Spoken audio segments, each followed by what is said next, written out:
Does someone's body count actually matter? I'm Dr. Rena Malik, urologist and pelvic surgeon, and today we're going to talk about what people think is the ideal number of sexual partners, i.e. the body count that seems the most desirable. In 2024, a survey was conducted of 2,000 sexually active Americans.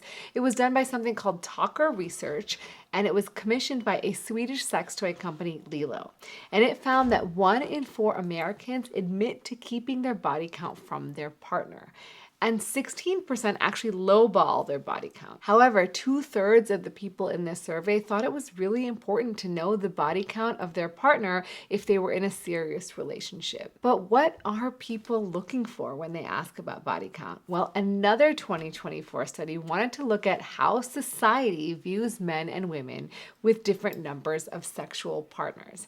And so they asked over 300 young adults in Germany to imagine a fictional 25-year-old man or woman with a variety of numbers of sexual partners, and that ranged anywhere from 0 partners to 12. The people in the study then rated how they felt society would view these individuals, not their own personal opinions. And the researchers thought this was important because it reflected perceived social pressures around sexual activity. So what did they find? Well, it turns out there is an ideal number of sexual partners, and it's actually different for men and women, but not that different.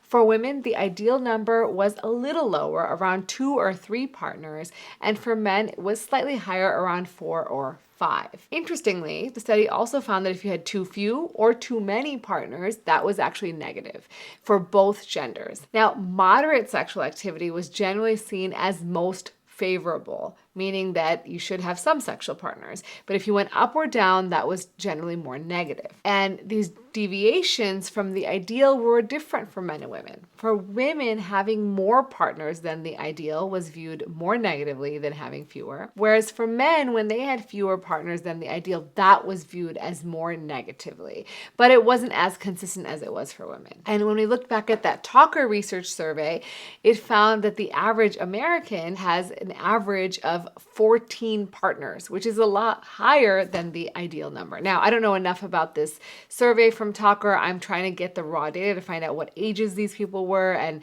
what sort of demographics they are. And if I do, I'll certainly make a video on that if you guys want to learn more. So guys, why does this even matter? What does this mean for the average person? Well, to me, it suggests that the old idea of having a sexual double standard, meaning men are getting praised for having lots of partners while women are shamed, is actually a little too simplistic.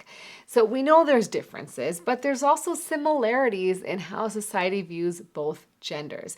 They want a moderate amount of sexual activity. And again, these are perceived societal judgments, and they're not necessarily reality. However, these perceptions can still influence our behavior and potentially how we feel about ourselves because this is what we think society thinks about us. Now, no study is perfect. This one was conducted in Germany, so it may not apply to other cultures.